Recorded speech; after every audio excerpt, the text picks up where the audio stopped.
Morning বন্ধুরা, কেমন আছো সবাই? আশা করছি সবাই অনেক ভালো আছো, সুস্থ আছো। আমিও অনেক ভালো আছি। দাঁড়াও, একটা জিনিস দেখাবো তোমাদেরকে। আজকে দেখো আকাশটা কি সুন্দর না? দারুণ লাগছে আকাশটা দেখতে। কি সুন্দর আকাশ, ভীষণ বেলার ফুরফুর করে হাওয়া দিচ্ছে, বেশ ভালো লাগছে। দাঁড়াও, তোমাদের একটা জিনিস দেখাই। দাঁড়াও, আজকে তো সানডে, তার মানে আজকে বুঝতেই পারছো সবার বাড়িতে কিছু না কিছু একটা স্পেশাল ব্যাপার তো হয়েই থাকে, তাই না? চলো দেখাই। এই যে আমার সেই গাছ, বেশ সুন্দর লাগে দেখতে, যাকে দেখলে আমার সকালবেলা বেশ ভালো লাগে। সবুজ সবুজ গাছ চোখের জন্য খুবই ভালো, সকালবেলা সবুজ দেখা। তো আমি এরকম বাড়ির ভেতরে হেতকুমারী গাছ লাগিয়ে রেখেছি আমার ছেলের জন্য, যাতে ও সকালবেলা উঠে এরকম সবুজ সবুজ জিনিস দেখতে পায়। তারপর দাঁড়াও, এই যে তোমাদের দাদা সকালবেলা এরকম দেশি মোরগ নিয়ে পৌঁছে গেছে, ধুয়ে টুয়ে নিজেই রেখেছে, যে ছেলেকে নিয়ে একটু ঘুরতে গেছে। আর আমি করছি রান্না, বুঝতে পেরেছো? সকাল সকাল রান্না বসিয়ে দিয়েছি, তারও একটা কারণ রয়েছে। এই দেখো পোলাওয়ের চাল, দেখেছো? এটা হচ্ছে পোলাওয়ের চাল, আমি এটাকে নুন হলুদ দিয়ে মাখিয়ে রেখেছি। আর এদিকে চলছে টমেটোর চাটনি, আর এদিকে আমি এই যে মাংস দেখো যে কষাচ্ছি, আদা রসুন সব দিয়ে দিয়েছি। এবারে এটাকে কষাচ্ছি, কষা কষা মাংস, দেশি মুরগির মাংস, আর হচ্ছে পোলাও।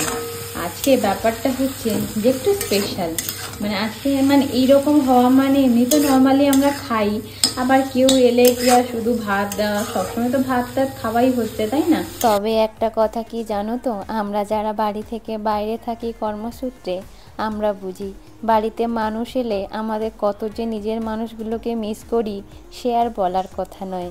তবে হ্যাঁ, আজকের যে মানুষগুলো আসছে তারা কিন্তু আমার শ্বশুরবাড়ির পাড়ারই বোনেরা, সম্পর্কে আমার ননদ হবে।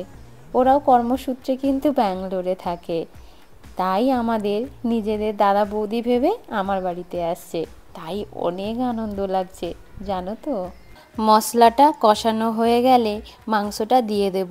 মাংসটা হয়ে গেলে মনে একটা শান্তি আসবে।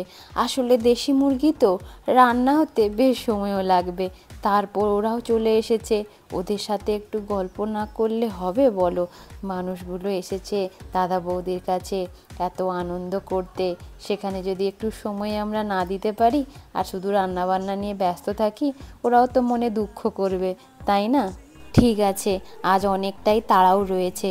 ছেলের জন্য শিঙি মাছের ঝোল রান্না হয়ে গেছে, আর ব্লগটা মাঝখান থেকে শুরু করেছি তো, তাই অনেক কিছুই দেখানো হয়নি। আসলে ঘুম থেকে উঠতে অনেকটাই দেরি হয়ে গেছে, তাই ভেবেছিলাম ব্লগটা মনে হয় আমি বানাতে পারবো না।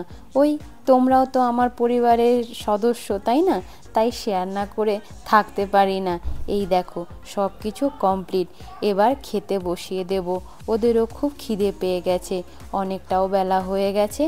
এই দেখো এতদিন পরে বাড়ির খাবার পেয়ে কতটা শান্তি করে খাচ্ছে, আর বলছে যেন অমৃত খাচ্ছি গো বৌদি, এত ভালো রান্না হয়েছে।